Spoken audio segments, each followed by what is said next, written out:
The video file was titled Lesson Learned, and when I pressed play, my soul went cold.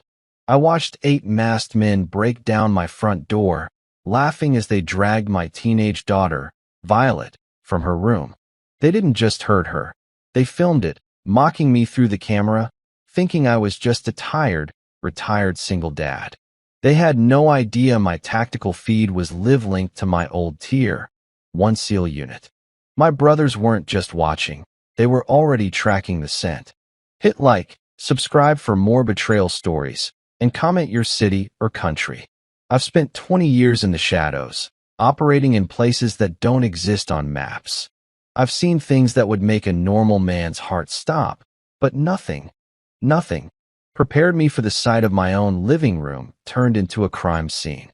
I sat on the edge of my bed in the dark, the blue light of my phone reflecting in my eyes as the video looped for the 10th time. My hands weren't shaking. In my line of work, adrenaline doesn't make you shake, it makes you focused. It makes everything slow down. I could hear Violet's muffled cries in the background of the video. I could see the way the lead man, a tall guy with a distinctive tattoo on his wrist, held the camera. He knew exactly where the hidden nanny cam was. This wasn't a random home invasion. This was a message. You should have signed the papers, Julian. The man in the mask whispered into the lens, his voice distorted but the malice clear. Now, you get to watch what happens when you hold on to things that don't belong to you anymore. I looked at the floor. My house was silent now. Too silent.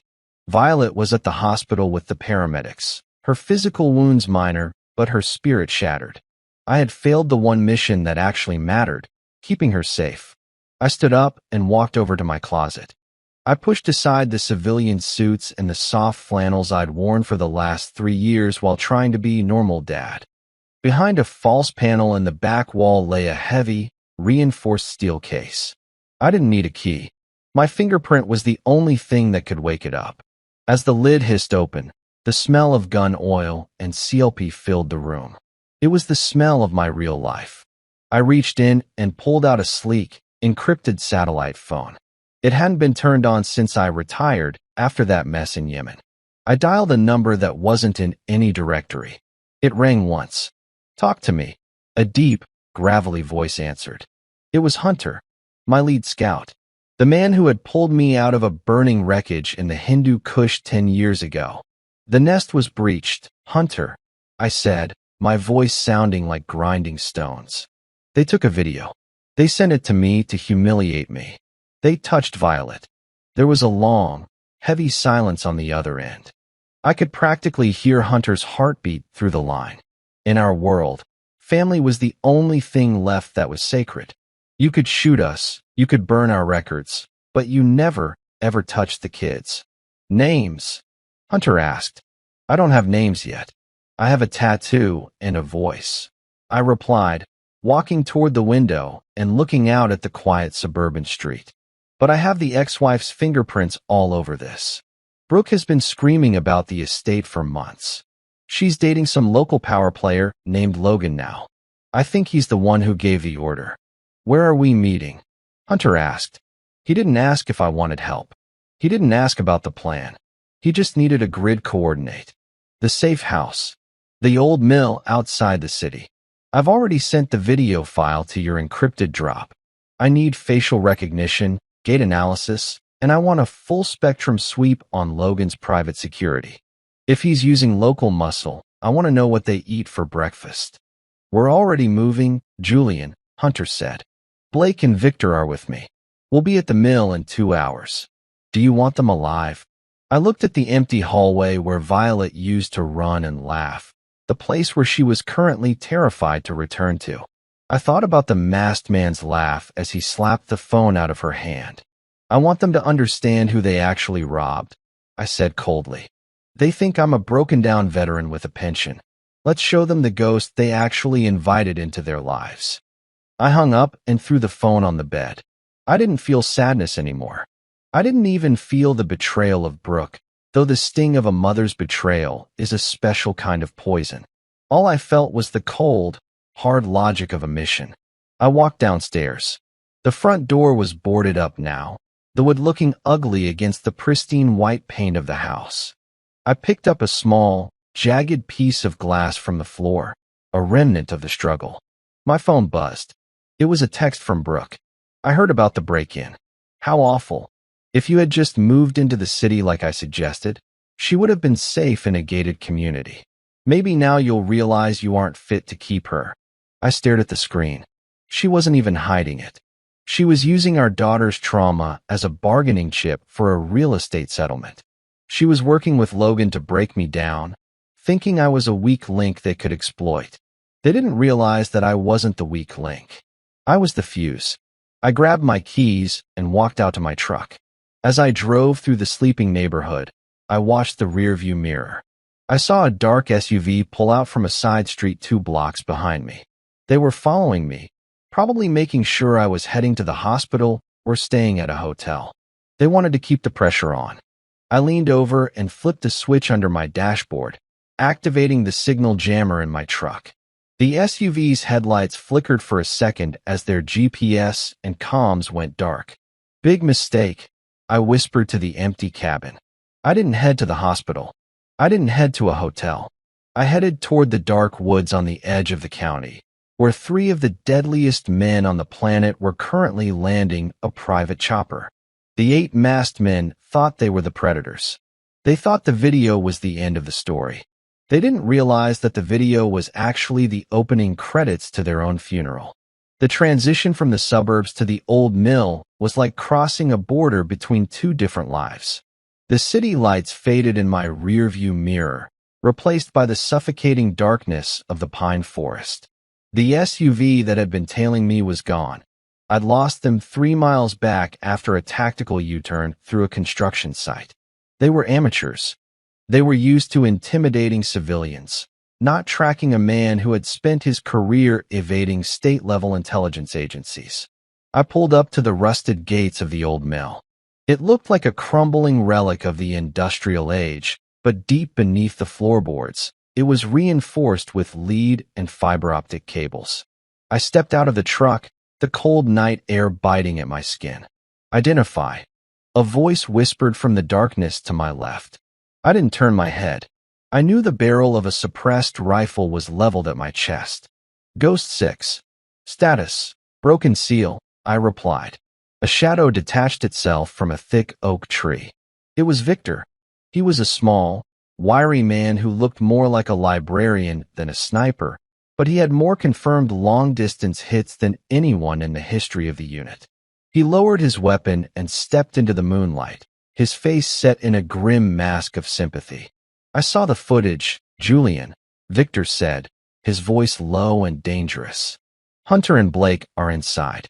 They've already pulled the metadata. I followed him into the mill. Inside, the aesthetic changed instantly.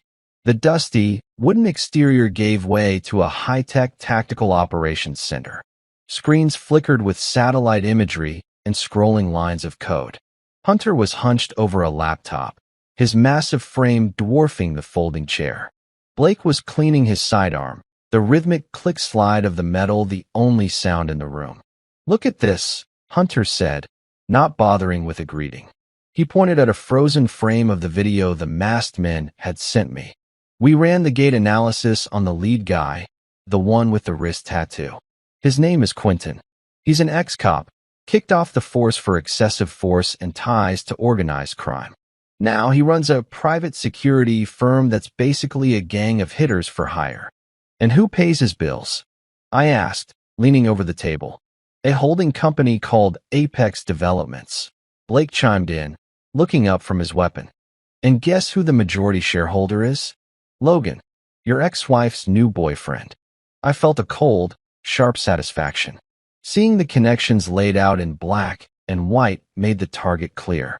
This wasn't just a crime. It was a business transaction.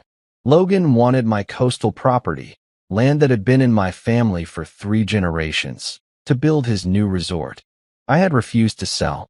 Brooke wanted the divorce settlement tripled. Together, they decided that traumatizing my daughter was the most efficient way to make me sign the papers. "They used 8 men," I said, my eyes fixed on Quentin's masked face on the screen. They wanted me to feel outnumbered. They wanted me to feel like I couldn't protect my own house. They don't know who's in the house now, Victor said, tapping a touchscreen that showed a live feed of Logan's penthouse in the city.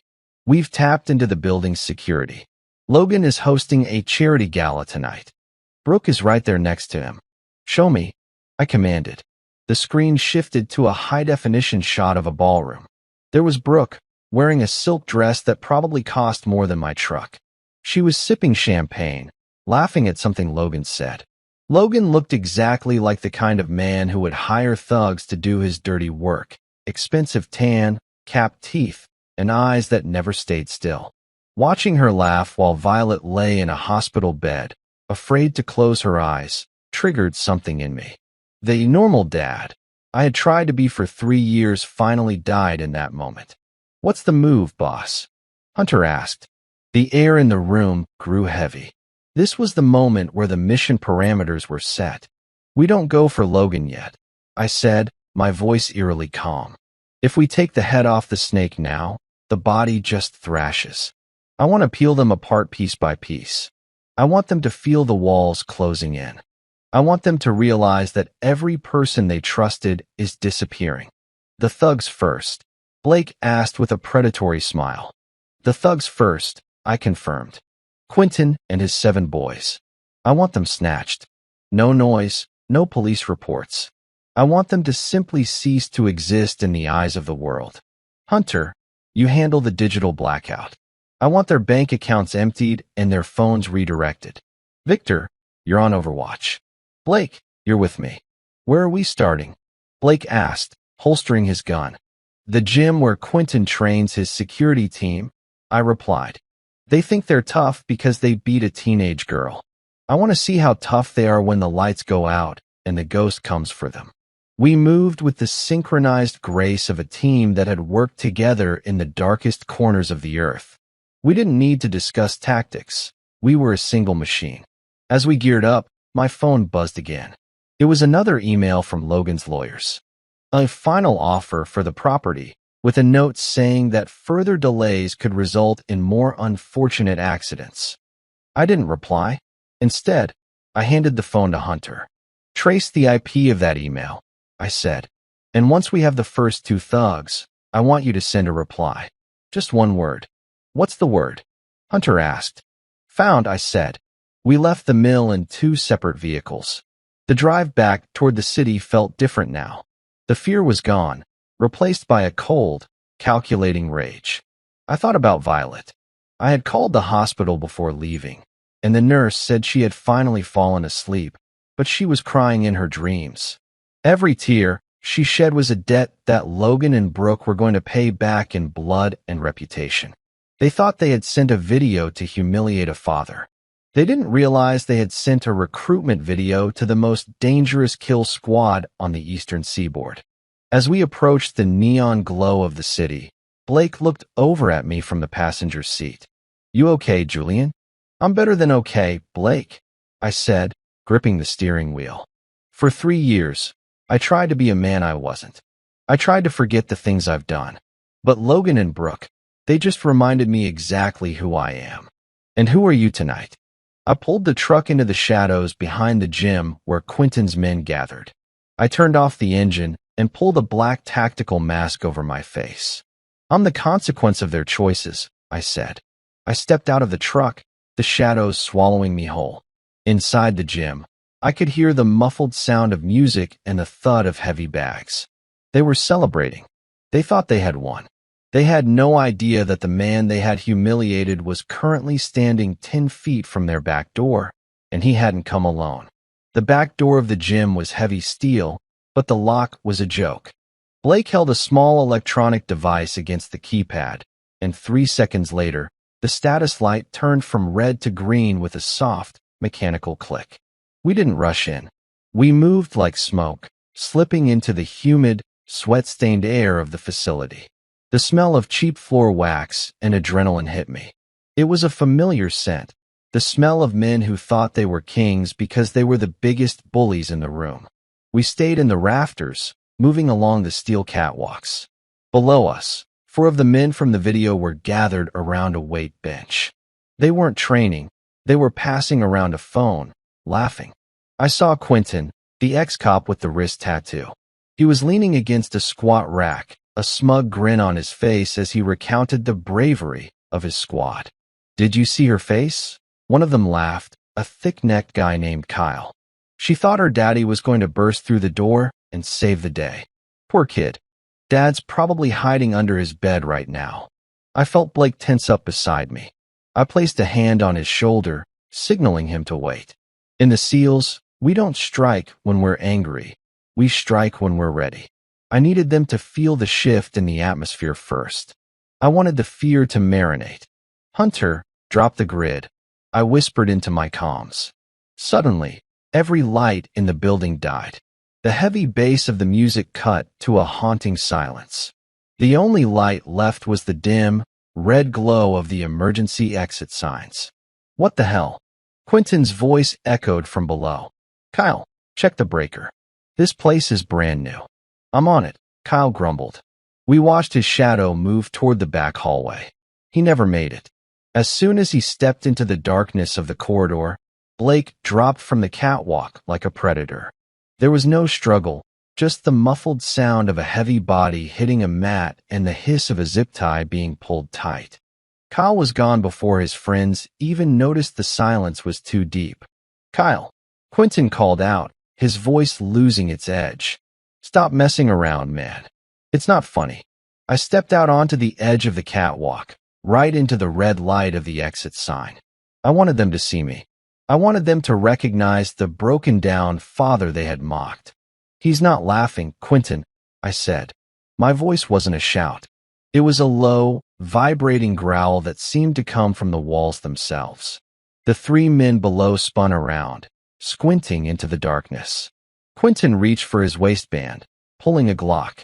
He was fast, but he was a civilian-grade shooter. I didn't even flinch. From a darkened corner of the gym, a red laser appeared on Quentin's forehead, then another on his chest. "I wouldn't," I cautioned. "The men holding those lasers don't miss. And they're much less patient than I am." Quentin froze. He looked at the red dots, then up at me. The smugness was gone, replaced by a pale, sickly look of realization. He knew he wasn't looking at a grieving father. He was looking at a tier 1 operator in his natural habitat. "Who are you?" Quentin stammered, his gun hand shaking. "I'm the man who's going to make you wish you'd stayed in that video," I said, jumping down from the catwalk and landing silently 10 feet in front of him. "You touched my daughter to please a man like Logan. You thought a video would humiliate me, but all you did was give me a reason to stop pretending I'm a civilian. Look, man, it was just a job." One of the other thugs, Dominic, pleaded, holding his hands up. "Logan said you were just some guy holding out on a contract. We didn't know. You didn't know who I was." I finished for him. "That's the problem with men like you. You only respect what you're afraid of. Blake, clear the room." Within seconds, the remaining 3 were face down on the concrete, their hands bound behind their backs with industrial-grade restraints. We didn't use handcuffs. We used the stuff they use for high-value detainees in war zones. They wouldn't be breaking out of these. I knelt down in front of Quentin, grabbing him by his hair and forcing him to look at me. "Where are the other 4? "I don't know," he spat, though his eyes were darting toward the office at the back. I leaned in close, my breath cold against his ear. "I've spent months in interrogation rooms with people who actually had something to die for. You're just a bully with a paycheck. Don't lie to me again." I pulled out my phone and played the video of the attack. I played the part where he laughed as my daughter cried. I held the screen an inch from his face. "Every time you lie, I'm going to show you a piece of this video," I said. And then my friend Victor, who is currently sitting on a roof half a mile away with a .338 Lapua, is going to start taking out Logan's associates one by one. And I'll tell them it was your idea. Quentin's bravado crumbled. "They're at the docks. Warehouse 14. They're loading a shipment for Logan. It's illegal, some kind of high-end tech he's smuggling out to fund his resort.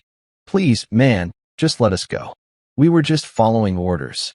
"Following orders is what soldiers do," I said, standing up and wiping my hands on my tactical pants. You're just trash that needs to be collected. I turned to Blake. Load them into the van. Take them to the mill. Hunter needs to interview them further about Logan's offshore accounts. I want every cent Logan has ever touched moved into a trust for Violet's recovery. What about the warehouse? Blake asked. I'll handle the warehouse, I said. I want to see the look on the other four's faces when they realize the weak father found them in less than 3 hours. As Blake and the team began hauling the men out, I walked over to the gym's office. I found the server for their security cameras and pulled the hard drive. I didn't want any evidence of our visit, but I did want the footage of Quentin crying on the floor. I sent a quick text to Brooke. No words this time. Just a photo of Quentin's wrist tattoo, now covered in road rash and zip-tied. The reply came back almost instantly. What is this? Julian, if you're trying to threaten me, Logan has the police on speed dial. I smiled for the first time that night. It wasn't a happy smile. It was the smile of a wolf watching a sheep walk into a trap. Let him call them, I whispered. By the time the police show up, there won't be anything left of his empire to protect. I walked out of the gym and back to my truck. The first phase was complete. The 8 masked men were now down to 4, and the fear was officially beginning to spread. Logan and Brooke thought they were playing a game of chess.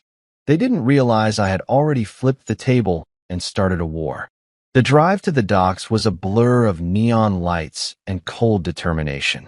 Warehouse 14 was a massive, rusted structure on the edge of the industrial district, surrounded by stacks of shipping containers that created a perfect labyrinth for someone with my training. In the SEALs, we called this the kill box. If you knew how to move through the shadows, the environment became your greatest weapon. I checked my comms as I pulled the truck into a dark alleyway 300 yards from the target. Hunter, give me eyes. Satellite feed is blocked by the roof, but I've bypassed the local pier cameras. Hunter's voice crackled in my ear. I see a black sedan and a cargo truck at the loading dock. For targets confirmed. They're moving crates.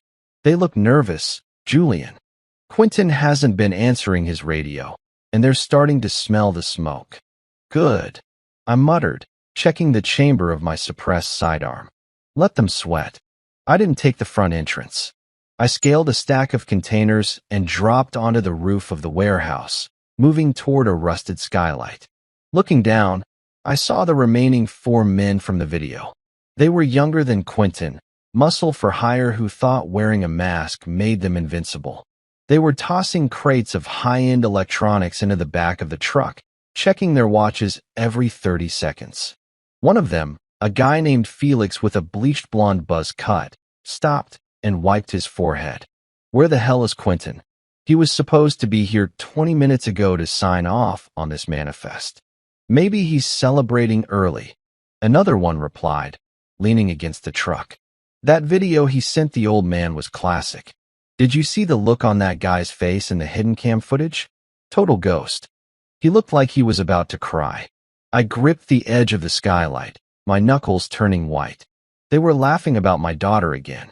They were standing in a warehouse full of stolen goods, working for a man who wanted to ruin my life, and they felt safe. Victor, status, I whispered. In position on the water tower, Victor replied from his perch 500 yards away. I have a clear line of sight through the open loading door. I can drop the 2 by the truck before they even hear the glass break. Negative. No shots yet, I ordered. I want them to see who's coming. Cut the power to the pier. A second later, the entire dock went pitch black. The humming of the industrial refrigerators died, and the security lights outside flickered out. Down below, the 4 men froze. Not again, Felix hissed, reaching for a flashlight. The grid must be blowing all over the city. He clicked on his heavy-duty flashlight, the beam cutting through the dusty air of the warehouse. He swung the light around the room, searching for the circuit breaker. When the beam hit the crates, it was fine. When it hit the floor, it was fine. But when he swung the light toward the center of the room, he stopped. I was standing right there.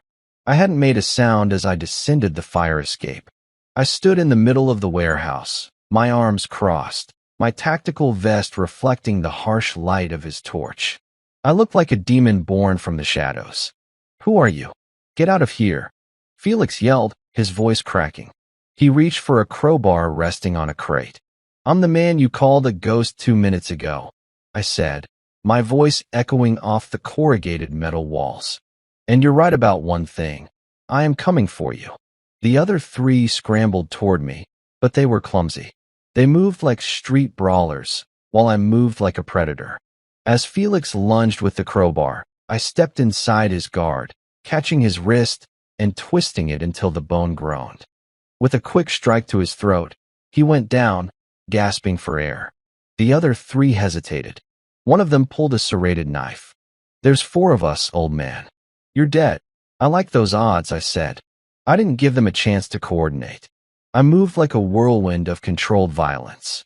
A palm strike to a nose, a sweep of the leg, a tactical takedown that left the second man unconscious on the concrete. The third man tried to run for the door, but a red laser suddenly appeared on his chest, centered right over his heart. He froze mid-step, his hands flying into the air.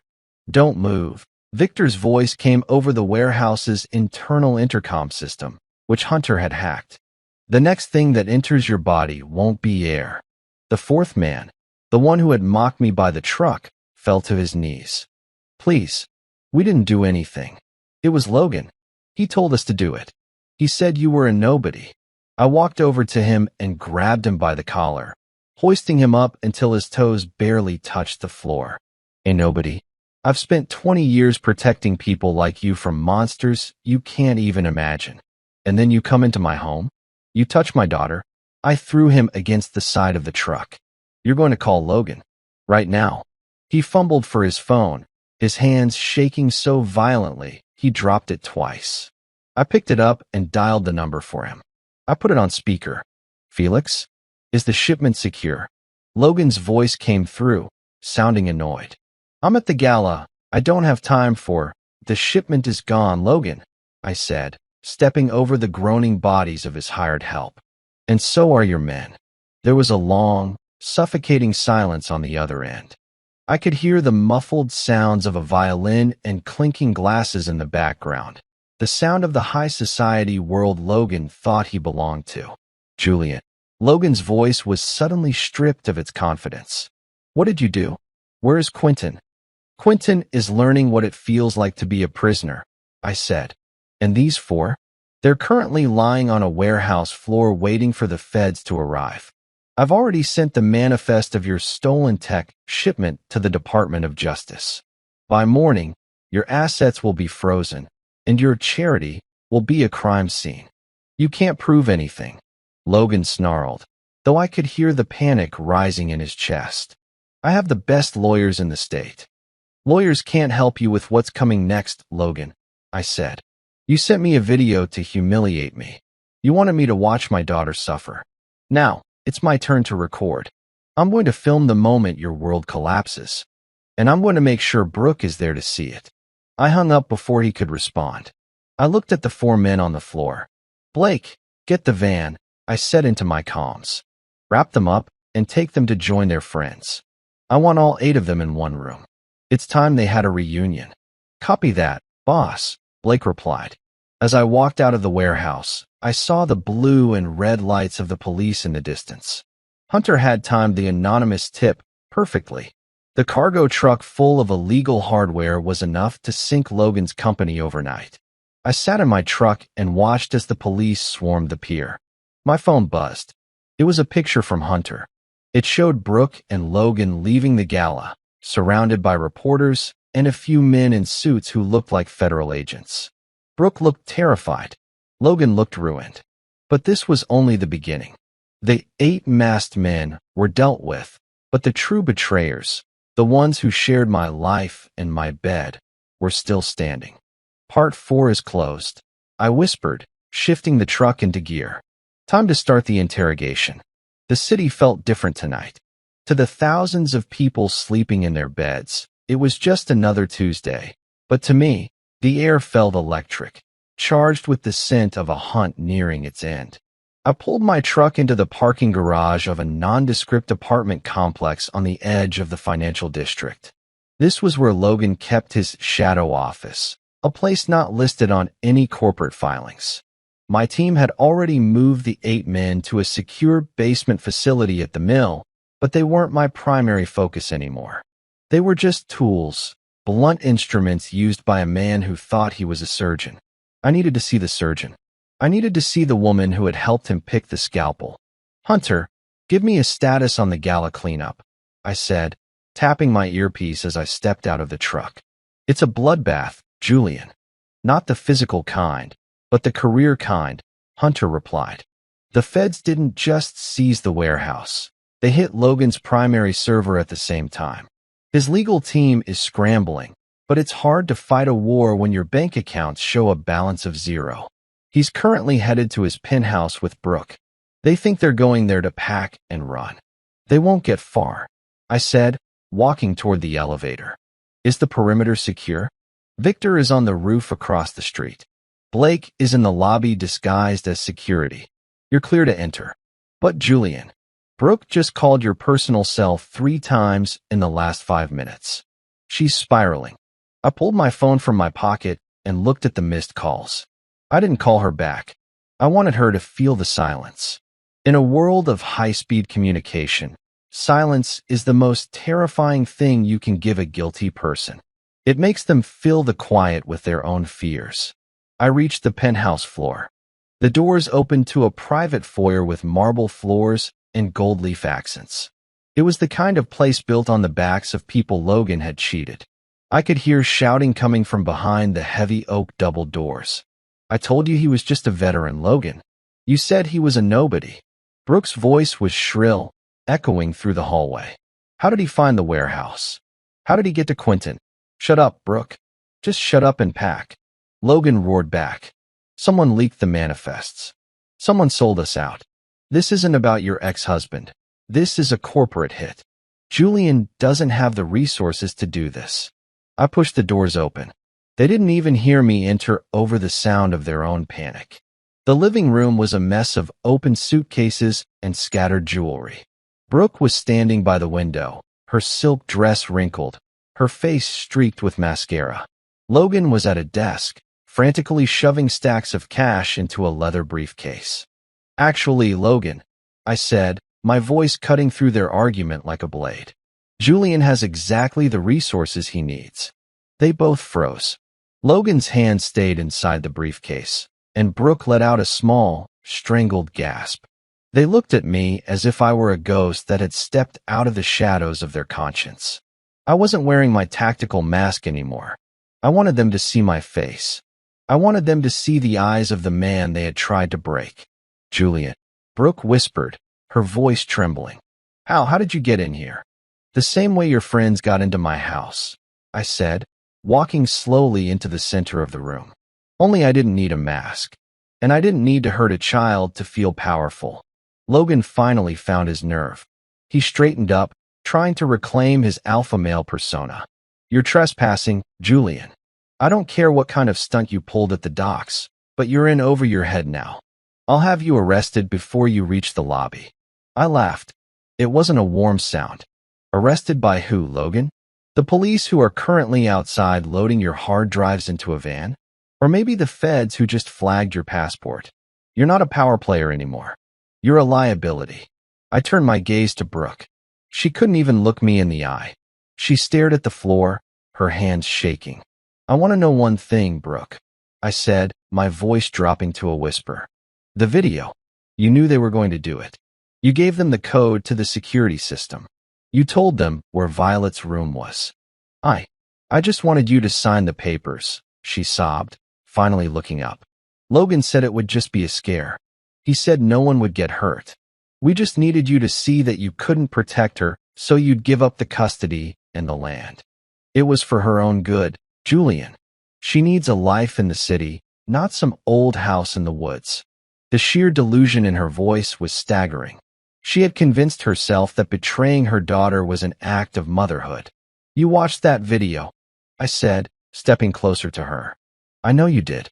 Hunter found the playback logs on your tablet. You watched it 3 times. Did you feel like a good mother then? When she was screaming for me, and you were sitting in a wine bar with this coward? Julian, stay back. Logan shouted, pulling a small silver pistol from the desk drawer. He wasn't a soldier. He held the gun with 2 hands, his grip white-knuckled and unstable. I'll do it. I'll kill you right here and claim self-defense. I didn't stop walking. I didn't even slow down. Logan, look at the window behind you, I said calmly. Logan glanced back for a fraction of a second. A tiny, pulsating red dot was dancing on the glass, right at the level of his head. He looked back at me, his face turning the color of ash. That's Victor, I explained. He's been watching you for 3 hours. He's been waiting for me to give him a reason to pull the trigger. If that gun moves an inch higher, you won't even hear the shot. Logan's hands began to shake so violently the pistol clattered against the desk. He let go of it as if it had turned red hot. He sank into his chair, the reality of his situation finally crushing him. What do you want? He choked out. I want the truth, I said, pulling a chair out and sitting across from him. I want to know about this special project you were funding with those illegal electronics. And I want the names of the people in the city government who were helping you cover up your accidents. If I tell you, I'm a dead man anyway, Logan whispered. If you tell me, you go to a federal prison where I can't reach you, I countered. If you don't, well, my friends at the mill are very creative with their interrogation techniques. And they're currently very upset about what happened to my daughter. I leaned forward, my face inches from his. This is your only exit, Logan. The 8 masked men have already started talking. Quentin is currently telling Hunter everything about your offshore accounts. You can be the one who cooperates, or you can be the one who takes the fall for everyone. Logan looked at Brooke, then back at me. The love he had for her vanished in an instant, replaced by the survival instinct of a cornered rat. I have a ledger, Logan said, his voice cracking, in a safe deposit box. It has every bribe, every payoff, and the names of the people who authorized the hit on your house. Just keep that sniper away from me. Brooke looked at Logan in horror. Logan, you're going to give them everything? What about us? Logan didn't even look at her. There is no us, Brooke. There's just me trying not to die in a hole. I stood up. The first crack had turned into a total collapse. I had the information I needed to burn Logan's empire to the ground, but I wasn't finished with Brooke yet. The legal system would handle Logan, but Brooke, she was family. And for family, the punishment had to be personal. Get your things, Brooke, I said, walking toward the door. Where am I going? She asked, a flicker of hope in her eyes. To the hospital, I said. You're going to sit by Violet's bed, and you're going to stay there until she wakes up. And when she does, you're going to tell her exactly what you did. And then, you're going to sign a full confession for the police. And if I don't, I stopped at the door and looked back. Then I'll release the unedited video of the attack to every news outlet in the country. I'll make sure the world knows that the woman standing in the background was the one who opened the door. You'll be the most hated woman in America by noon.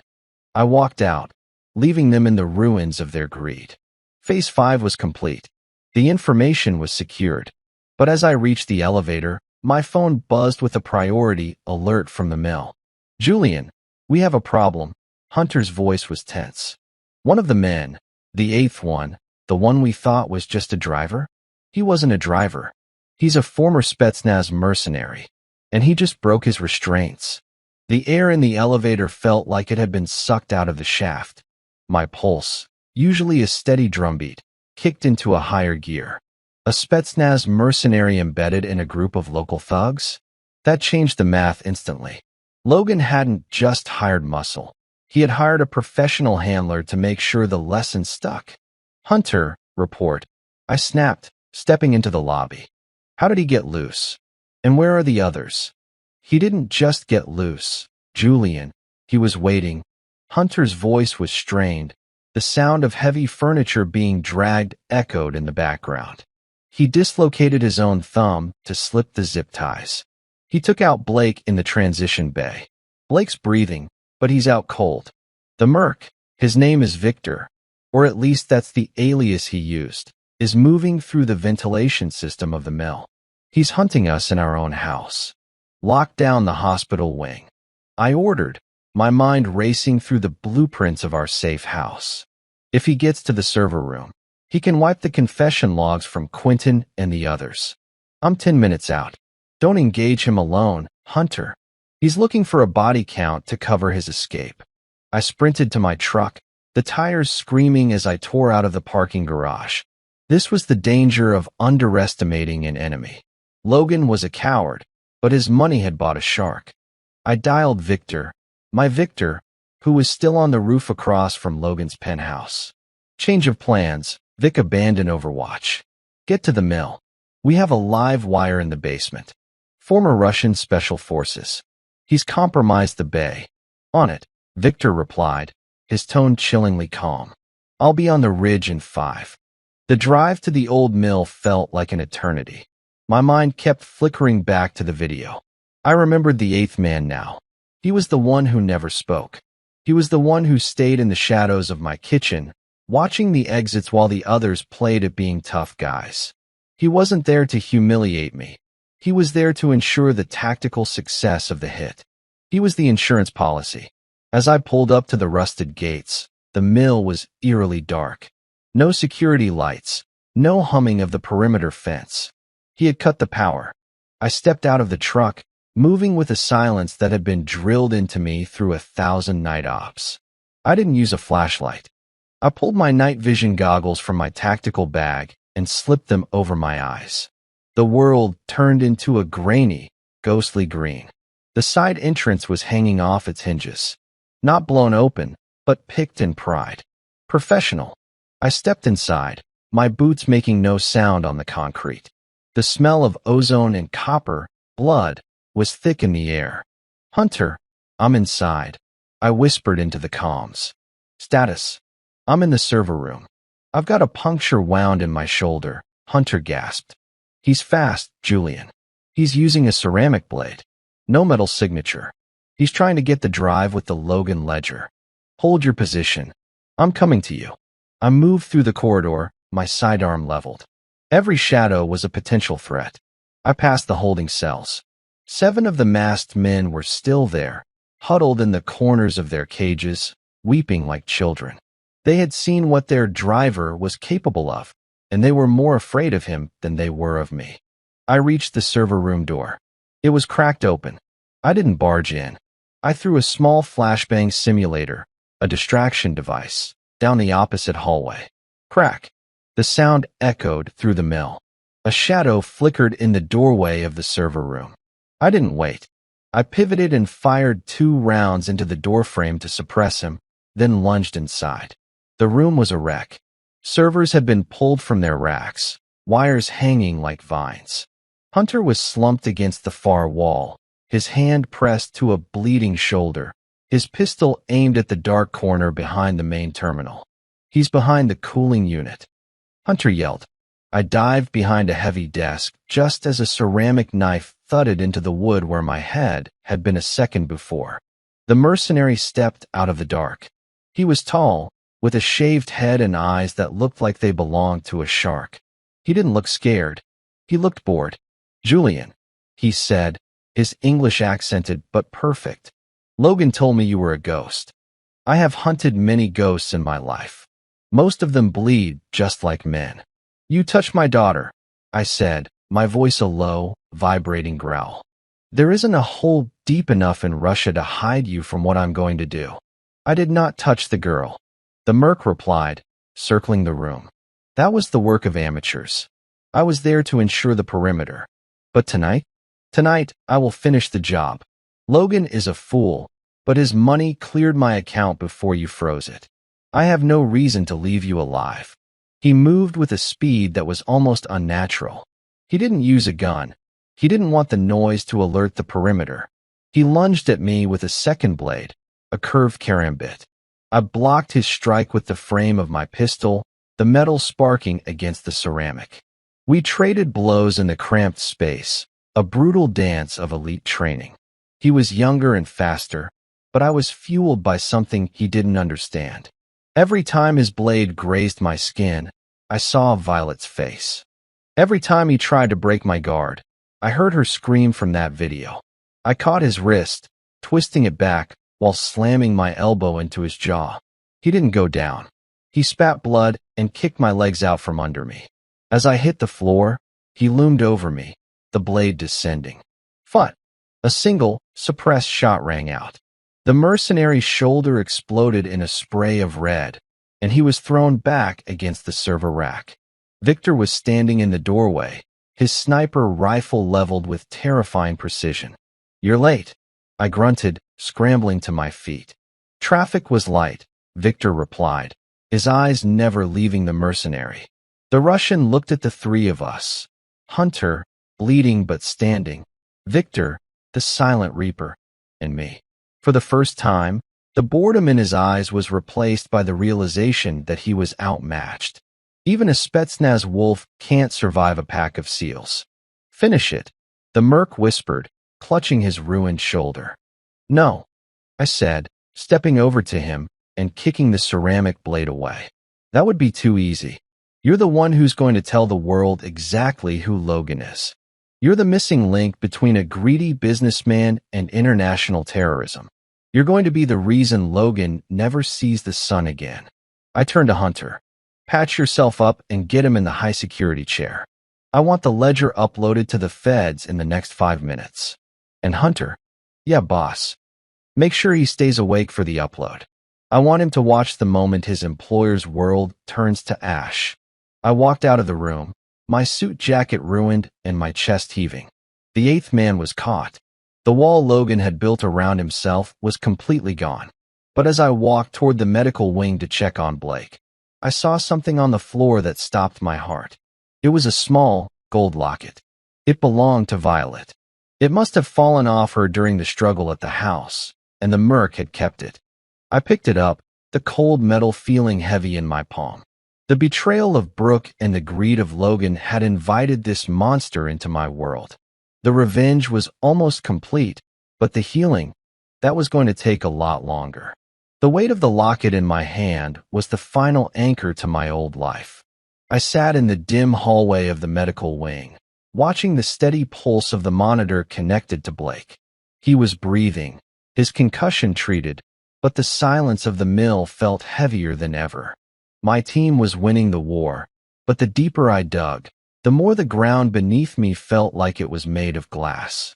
"Julian," Hunter's voice came over the intercom, sounding more stable now that he'd been patched up. "I'm running the final decryption on the Russian's phone. You need to come to the command center. Now, it's not just about the money, Julian. It's about Brooke." I stood up, the locket clicking shut. When I reached the command center, Hunter looked like he'd seen a ghost. On the main screen, a series of deleted emails had been recovered. They weren't from Logan to the mercenaries. They were from Brooke. "I thought she was just a pawn, Julian," Hunter whispered, his fingers flying across the keys. "I thought she was just a greedy ex-wife following Logan's lead. But look at the timestamps. These emails date back 6 months before she even met Logan." I leaned in, my eyes scanning the text. My heart skipped a beat, then began to thrum with a cold, terrifying rhythm. Brooke hadn't been seduced by Logan's wealth. She had sought him out. She had provided him with the blueprints to my estate and the details of my military pension. But that wasn't the twist. "Keep scrolling," I commanded. Hunter opened a video file labeled insurance. My breath hitched. It was a recording from a hidden camera, but not the one in my house. It was a recording from Logan's own office, months ago. I saw Brooke sitting in Logan's chair, sipping a drink, while Logan paced the room like a nervous employee. "He's too strong, Logan." Brooke's voice on the recording was cold, colder than I'd ever heard it in 10 years of marriage. "If you just ask for the land, he'll say no. If you sue him, he'll fight. You have to break the one thing he actually cares about. You have to make him feel like a failure as a father. Only then will he sign everything over to me. But the men, they might hurt her."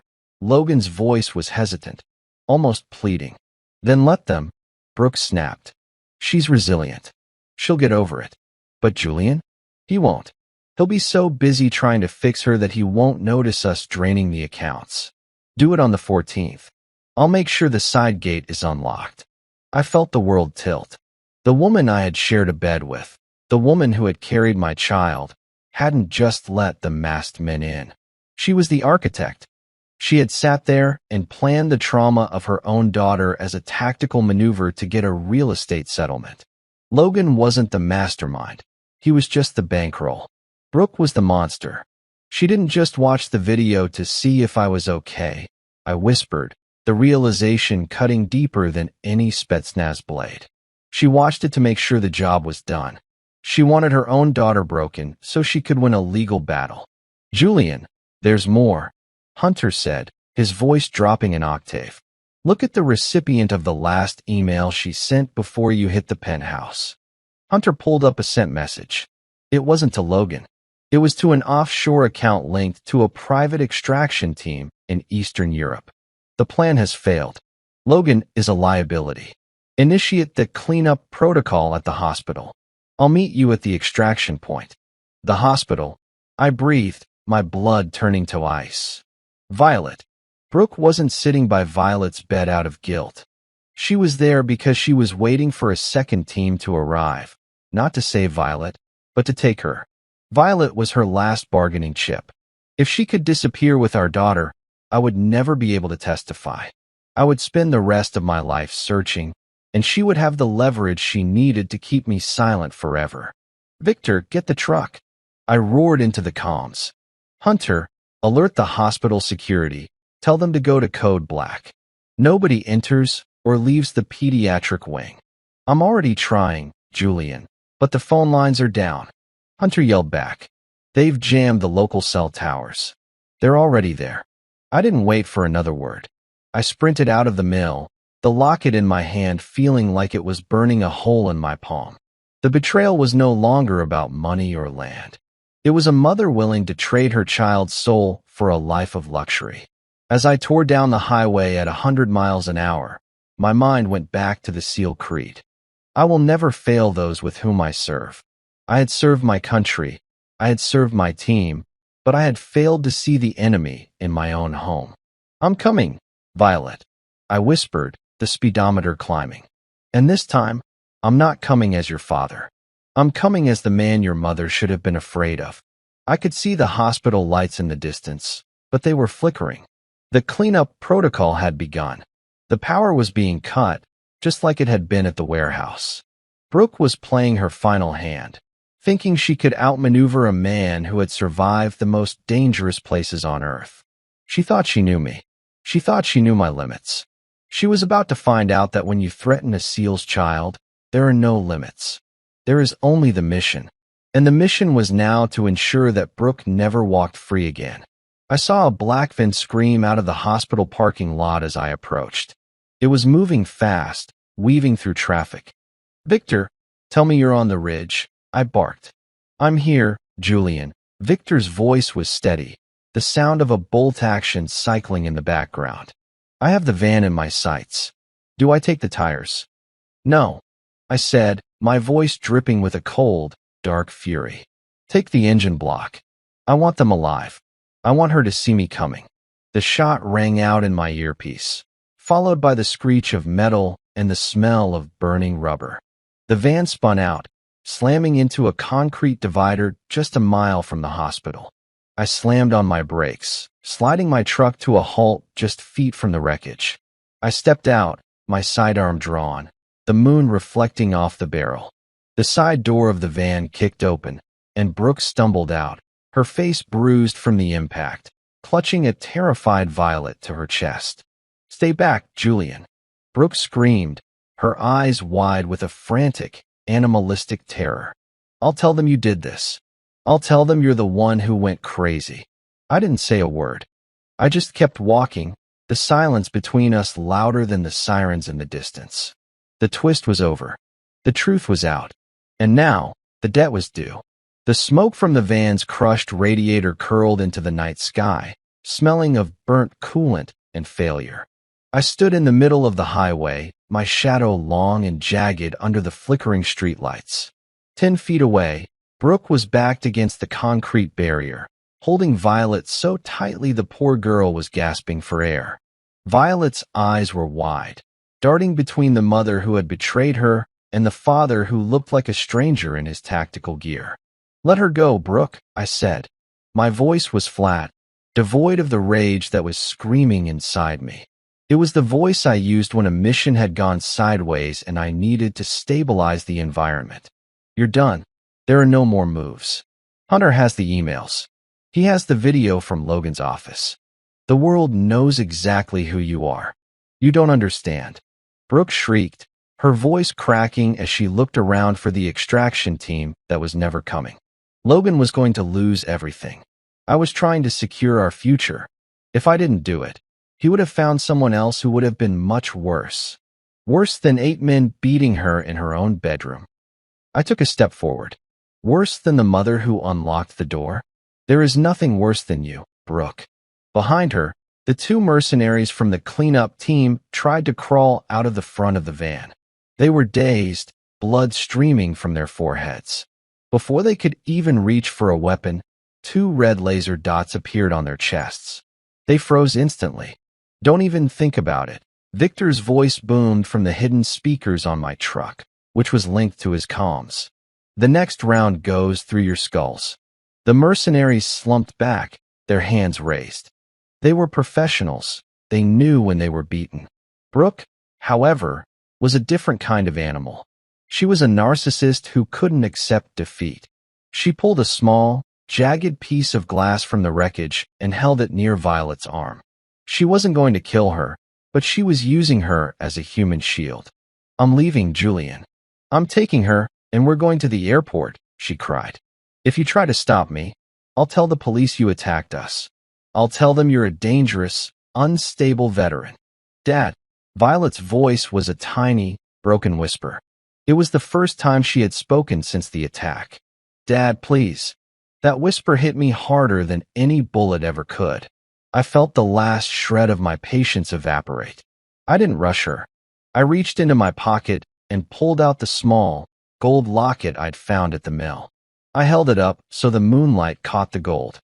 "Do you remember what you told her when you gave her this, Brooke?" I asked, my voice low. "You told her that as long as she wore this, she was never alone. That her family would always protect her." Brooke's eyes flickered to the locket. For a split second, I saw a flash of the woman I used to know, but it was quickly replaced by the cold greed that had consumed her. "Family is a lie, Julian," she spat. "It's just a cage. I wanted a life that mattered. I wanted power. I wanted to be more than just a soldier's wife waiting for a man who might never come home." "Then you should have left me," I said. "You should have taken the divorce and walked away. But you wanted the land. You wanted the money. You wanted it all, and you didn't care who you had to break to get it." I looked past her at the horizon. The sirens were getting closer. Not just the local police, but the black SUVs of the federal task force Hunter had alerted. I had sent them the Logan Ledger and Brooke's emails 10 minutes ago. "The noose is tight, Brooke," I said, tucking the locket back into my vest. "You can give me my daughter and surrender, or you can watch as the feds take you down in front of her. Either way, you are never touching her again." Brooke looked at the flashing lights in the distance, then back at me. She saw the iron resolve in my eyes. She saw the red dots on her hired help. She realized that the ghost she had tried to humiliate wasn't just a man. He was a force of nature she had foolishly invited into her life. Her grip on Violet loosened. She sank to her knees, the piece of glass falling from her hand and shattering on the asphalt. She didn't cry. She just stared at the ground, her face a mask of bitter resentment. "I hate you," she whispered. "I know," I replied. "That's the only honest thing you've said in years." I moved forward and pulled Violet into my arms. She buried her face in my tactical vest, sobbing uncontrollably. I held her head, shielding her eyes from the sight of her mother being forced into handcuffs by the arriving officers. Hunter and Blake pulled up in a second vehicle, stepping out to assist the feds. "Blake," still sporting a bandage on his head, walked over to the mercenaries and began the process of securing them for transport. "We got the offshore accounts, Julian," Hunter said, walking over to me. "Every penny Logan and Brooke try to hide. We've already started the process of transferring it into a protected trust for Violet's medical expenses and education. They're going to be broke before they even reach the precinct." "Good," I said, stroking Violet's hair. "And the Spetsnaz merc?" "He's talking. He's naming names in the city council. Logan's entire political network is falling like a house of cards." I looked at Logan's penthouse in the distance, the lights still visible against the dark sky. A few hours ago, he was a king. Now he was just another inmate. Brooke was being led away, her head held high in a final, pathetic display of pride. She didn't look back at her daughter once. "It's over, baby," I whispered to Violet. "They're gone. They can't hurt you anymore." But as I watched the police cars drive away, I knew the war wasn't entirely over.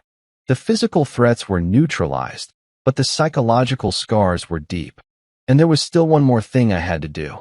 I had to face the man who had started it all, the man who thought he could buy my soul with a real estate contract. I turned to Hunter. "Take her to the safe house. Stay with her. Don't let anyone in except Victor or Blake." "Where are you going, boss?" Hunter asked. "I have a final meeting with a businessman," I said, my eyes turning as cold as the ocean. "He's currently being held at the Central Precinct, and he thinks his lawyers are going to save him. I need to disabuse him of that notion." I climbed back into my truck. The noose was tight, but I wanted to be the one to pull the lever. Logan needed to understand that some things in this world are not for sale, especially not a father's love. The precinct was buzzing when I arrived. Reporters swarmed the steps, shouting questions about the Logan conspiracy. They didn't know half of it yet. Inside, the air reeked of fear, sweat, and cheap coffee. Everyone was moving fast. Agents, tech teams, and lawyers who suddenly realized their golden client wasn't as invincible as his press releases made him out to be. I walked through the front doors without hesitation. The badge around my neck wasn't police issued. It was a federal operations pass Hunter had quietly arranged using contacts I'd earned over the years. Nobody asked questions when a man like me walks in with that kind of pass and that kind of stare. Logan sat in an interrogation room, his expensive suit rumpled, his manicured hands trembling as he scrolled through breaking news headlines on the wall monitor. Corruption probe targets apex developments. Fed sees accounts tied to political bribery network. Mystery ex-SEAL whistleblower sparks national investigation. He looked up when I stepped into the room, his face lit with feigned confidence, then quickly fell into the hollow-eyed look of a man about to lose everything he's ever built. "Julian," he muttered, masking his panic with a strained smile. "You really think you've won? You can't even comprehend the storm that's coming for you. These people, politicians, partners, they don't go down quietly. You've signed your own death warrant." I sat across from him, placed a folder on the table, and leaned forward. "Death doesn't scare me, Logan. Losing faith in the people I trusted did. But that ship already sank." I flipped the folder open. Inside were photographs, the masks from his hired thugs laid out in evidence bags, the Russian merc bleeding in federal custody, broken handcuffs being loaded into a transport van. Logan's jaw clenched as he realized the hierarchy he'd built on intimidation and manipulation had collapsed. "Your operation died the moment you touched my daughter," I continued. "You thought you were untouchable. You thought the law, the press, the money, all those tools, made you God. But you forgot men like me exist outside your system. You live in papers and contracts. I live in plans and consequences." Logan gripped the table's edge. "You can't keep me here. You think you've painted a hero's story? Wait until every headline calls you a psychopath for going full commando over a personal vendetta. Nobody will know your side, Julian. They'll destroy your name." "That's fine," I said calmly. "Heroes need a public. I don't. I just need closure." I reached into the folder again and slid a small USB drive across the table toward him. It was labeled Lesson Learned.mp4. He stared at it, face draining of all color. Recognize the file name? I asked quietly. That's the video your team sent to me. The one you called insurance. I changed it. I've added my own footage. Your confession, your ledger, your words to the mercenary, Brooks meeting tapes. It's all in there. Sent to multiple networks on a time lock. Even if I die, even if every one of your friends lawyers up, by sunrise the entire world will know who you really are. You wouldn't. I leaned back, cutting him off. I already did. He slammed his fists down, shouting threats that bounced uselessly off the soundproofed walls. Outside, I could see two federal marshals watching through the observation glass, waiting for me to finish. When he stopped yelling, I studied him for a long, silent beat. You know what's funny? I said at last. You always told Brooke the secret to success was controlling the narrative. She believed you. She actually thought by destroying our family, she'd own the story. But standing here, I finally realize, people like you never write stories. You only ever become the villain. I stood up. And villains don't get epilogues. I opened the door, signaling the marshals. As they stepped in, Logan lost control completely, lunging across the table at me. It was pathetic. He barely grazed my arm before hitting the floor, restrained in seconds. Still, he kept screaming my name, his voice echoing down the corridor as they dragged him away. By the time I reached the parking lot, the night sky was tinted red by flashing lights. Victor leaned against my truck, arms crossed, the wind tugging at his jacket. It's done. It's done, I confirmed. By morning, the press will bury him and anyone who stood with him. Victor nodded slowly. Brooke, she's in protective custody until the trial. She'll face every question live on record. No plea deals. No shadows left to hide in. I looked out over the city skyline, the same horizon Brooke once said represented freedom. To me, it looked hollow now, a glass palace full of people pretending they couldn't see the dirt holding it up. Victor handed me a thermos of coffee, his version of comfort. You going back to the safe house? Yeah, she should wake up soon. When I walked into Violet's hospital room later, the chaos seemed far away. The room was quiet except for the soft hum of machines and the faint rhythm of her breathing. She stirred when I sat beside her, blinking slowly before focusing on me. Dad? She whispered. I smiled faintly and brushed a strand of hair from her face. Hey, kid. I'm here. Her eyes filled with tears. Is it over? I squeezed her hand. Yeah, I said, voice rough. It's over. But as I sat there, I realized the truth. The kind of war I'd fought doesn't ever really end. It just changes shape. Justice doesn't erase pain. Revenge doesn't heal scars. But it gives meaning to them. When the dawn broke outside, painting the city gold, I took something from my pocket and placed it in Violet's hand, the gold locket. It's safe now, I whispered. You're safe. She held it close, smiling weakly. For the first time in months, I felt something close to peace. The monster had been unmasked. The ghosts had gone back to sleep. And yet, as the light filled the room, I looked at my reflection in the window and thought, once you wake the ghost, he never really goes back to sleep. Sunlight spilled across the hospital room the next morning, soft and golden, touching every piece of sterile metal like it was trying to heal what the night had broken. Violet was propped up in bed now, coloring quietly with one hand while 4 tubes snaked from the other. Her face still carried faint bruises, but her eyes, those same gray eyes her mother once had, held something brighter now, peace. I sat beside her, feeling the kind of exhaustion that doesn't come from lack of sleep, but from the weight of finally setting down a lifetime of burdens. The city outside was waking up, reporters scrambling for quotes, politicians scrambling for lawyers, and somewhere in a federal cell, Logan was finally facing the silence he'd spent years running from. Dad, Violet looked up at me. Are they gone for good? I smiled faintly. They are, and they won't come back. People like them never win forever. They just pretend longer than most. She nodded, thinking about that. Then she said something that cut cleaner than any knife. You didn't look scared, even when you came for me. You looked different.